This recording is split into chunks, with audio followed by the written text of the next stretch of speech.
Hey guys, welcome to this week's team call. It is April the 4th, and tonight's topic is how to find and expand your market. It's a very common question that I get is like, how do I find more people and how do I expand on that? But before I get into the topic of the call, I want to go over some announcements. And so March was an awesome month for a lot of you. Let's see, I was Success Club 10, Mariah and Courtney were at Success Club 8. Trying to think off the top of my head. Morgan had 4 points, and then Jessica and Brianna had 2 points each. So awesome job to you guys and helping a lot of people. We helped 17 people in the last month in March, which is really awesome. And I am sure that we are going to top that in April as we are all helping even more people with this super awesome deal that we have now. So aside from that, and I think actually Mariah is already at 4 points this month already, and it's only the 4th of the month, so she is on fire. Super Saturday is this weekend, so be sure to find a place that is holding an event near you. Most of them are 3 hours or less from your location, and they're all over the US and Canada, and I believe there are some actual places in even Puerto Rico possibly as well. So make sure that you find an event near you, because if you are looking to grow your business, a lot of the events have like top coaches and speakers and a lot of training, and I hear that they are going to be announcing our new program that's coming out soon, so you definitely want to be there to not miss out on that, because when we have a new program, that definitely helps your business. And plus, anytime a new program comes out, I always try that program just because, then I can share about it before other people get started with it, or I can invite people to join me and do it with me as I am doing it. So don't want to miss that, because I have no idea what it is, but I cannot wait to find out like what kind of program it is and from what trainer. So I'm hoping it's actually from the new Super Trainer. I'm not positive that it will be, but I'm hoping that it is. She is, I can't think of her name off the top of my head, but if you watch the 20s on Beachbody On Demand, they did like a whole like TV show on picking the next Super Trainer. So really awesome. And I think I'm friends with her on Facebook after I found out that's who she was. But other than that, make sure that you get on the wait list for Summit this summer in July if you have not already. Summit is like one of the biggest events of the whole entire year. They will not have Super Saturday after Summit like they usually do. They said that they are just not going to have Super Saturday then because of Coach Summit being so close to it. So you definitely want to be at Coach Summit. It is an awesome experience. I went the past 2 years in Nashville. This year it'll be in New Orleans, and I cannot wait because I've never been there before, but also because I will get to see you guys. And if you are going, let me know, because I'm going to try and get a room for whoever is going so that we can split a room and I'll hang out. So other than that, that is all for the announcements. So I will go into the topic of the call and how to find and expand your market. So I get this question a lot, is like, I'm running out of people to talk to, or I don't know who else to talk to, right? So if you are feeling that way and you feel like you've talked to everyone, you are in exactly the right place, because I was there too, and I was like asking my coach like, okay, what do I do, because I've already talked to everyone. So basically, you want to find your market by picking 5 things that describe you. So for me, that's, I'm a military wife. I have dogs. I'm a dog mom, dog owner, whatever you want to say. And I like fashion. I love food, and trying to think of what else. I love quotes. So those are kind of like the things that sum me up and who I am as a person and the things that I love and enjoy. But it also could be your personality traits. Like maybe you're fun, bubbly, and outgoing, or maybe you are an introvert like me and you're shy. you know, you can share that. People connect with that because of their personalities as well. And basically just own it and flaunt it. Like whoever you are, just be yourself. And that's one of the things, like you don't have to be a top coach. You don't have to be the perfect coach, because there is no such thing. And if you watch and look at top coaches, they share all of their struggles. They share like what makes them them, you know, all their quirks and weirdness, you know, be weird. It doesn't matter. So be you. And I encourage you to write down those 5 things. So when you're like, I don't know what to post or I don't know what to share, you can go back to this list and keep it as like a note on your phone even. Go back to this list and be like, what haven't I shared about recently? Or just have it in an order. Be like, okay, I shared about that yesterday. I'm going to share about this today. That way, you know, Bonnie Engel does this as well, and she just kind of goes through everything. And my other suggestion is follow, but don't copy. So a lot of being, you know, like I said, just be yourself. You can follow other coaches and you can follow top coaches and kind of bounce off of them, but don't copy exactly what they are doing. Like I said, you have to find your voice as a coach and be you. And because you can't be a top coach and expect to attract the same people that they are. You know, they are themselves, and that's how they have built their business. And then second list to make is make a list of all the reasons that you decided to become a coach and why you love being a coach. All the aspects. So whether it's the programs, Shakeology, the community, whatever, like anything, the friends that you make, you know, how it makes you feel, your personality, what has changed since you've started, you know, your weight loss, your weight gain, or whatever it may be, whatever your goals are. So, and it doesn't matter how small it is, share it. If you were on the Dare to Dream call last night, you know that it doesn't matter any small victories, share those victories, because people connect with that more than a top coach who's making over, you know, tens of thousands of dollars. Like no one can connect with that really, you know what I mean? So share the small victories now, because later on, people will be able to connect, but you'll be sharing more of your coach's stories than your own, because people can connect with that better.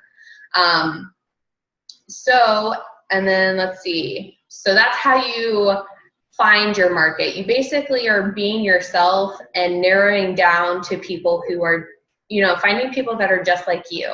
Like I cannot connect to someone as well that has kids, but I could connect to that same person who has kids because of the same personalities that we have, or, you know, the same struggles that we have with weight loss or eating or whatever else. So there's still ways that I can connect with people, even if I don't have kids, or, you know, whatever it may be. Maybe they also own a dog, or maybe they also are in the military. That seems to be, you know, kind of my niche. So you want to find your niche and then kind of expand on that. So how do you expand on that? Basically, just make sure that you post once a day about the coaching lifestyle. You know, whether your challenger lost weight, one of your coaches lost weight, you can share about that, but also share like what you are doing even behind the scenes. Like you can say, oh, I just got off of this amazing team call, or I just read this personal development, or I just did this workout. And it doesn't have to be directly like, oh, join me, but it's just sharing what your lifestyle is like now that you are a coach. And sharing that with other people, because some people are like, what do you exactly do, right? We get that question a lot. At least I do. They're like, what do you do exactly? Especially when I ask, hey, have you ever thought about doing what I do? The other thing is, this is a tip more for Instagram, but when you find those 5 things that I said to write down, you know, that describes you, use hashtags on Instagram that describe that, because you are not Beachbody, you know, so, and you are not the 21 Day Fix or whatever that you use or that you have been using, but you are you. So when I use hashtags on Instagram, it is more like, I'm a redhead now, so I have a hashtag for redhead. I have fur babies, and I'm military wife, army wife. You know, those are kind of some of my hashtags that I go off of. And I search the hashtags that are not as popular. So I search hashtags that are more, you know, have like less than 1,000 or 1,000,000 posts in them, because if they are overwhelmed with the same hashtag and you're using the same hashtag as everyone else, then your post gets lost and everything. So you want to be able to stand out, but also be in your niche as well at the same time. So use hashtags that are not as common, or the first thing that comes to the top of your head. Most of the time, not all the time, but I found that. And then the other thing is, of course, post about what you are doing or what you are feeling, you know, 3 to 5 times a day. So I did say post, you know, once about the coaching lifestyle every day, but I'm talking about other than the coaching lifestyle, then you want to post a total of 3 to 5 times a day. And a good rule of thumb is like 3 hours between every post, roughly, or more. And just about what you're doing. So it doesn't have to be about Beachbody, but you will notice a lot of my posts still relate back to Beachbody or who I am.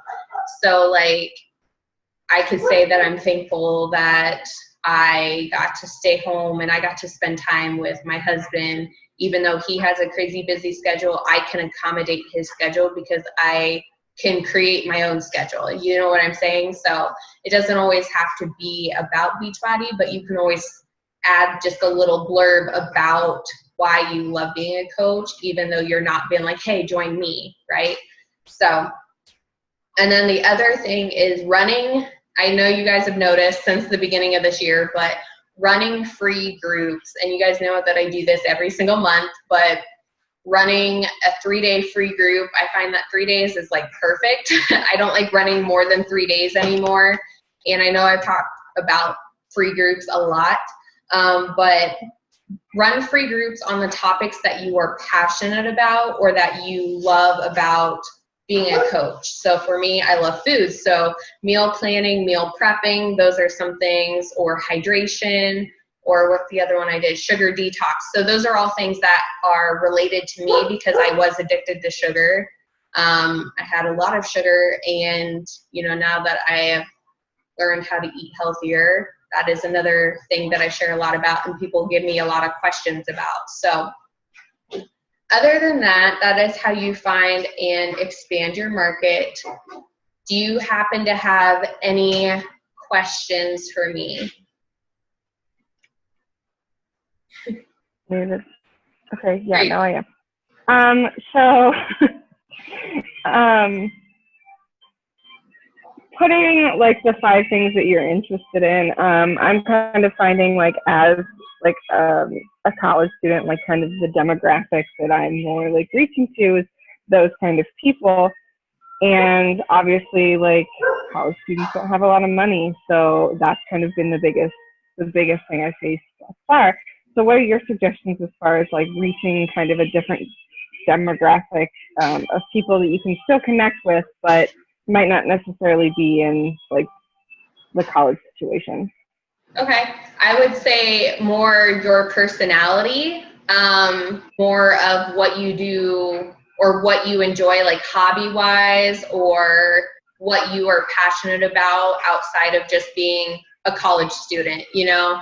So maybe you are like me and you love food. You can share about food and your relationship with food, how that has changed, or your personality. Maybe you're bubbly, maybe you're more shy. You can share that through your posts. I try and, when I'm posting, I try and talk to one specific person rather than everyone. So I would be talking to that person that I'm trying to reach, if that makes sense. Because I'm not trying to appeal to everyone on my timeline, and I have people delete me all the time, but you know, it's just those people are not my people. You know what I mean? So I find out through time that whether or not they delete me or they love me, whatever it may be, I narrow out those people, and either they leave or I end up deleting them because I don't connect with them too. So I would just get more, like, what are some of your hobbies that you enjoy doing? Or how would someone else describe you if they were to talk about you? Like, how would someone explain who you are? Does that make sense? Mm-hmm.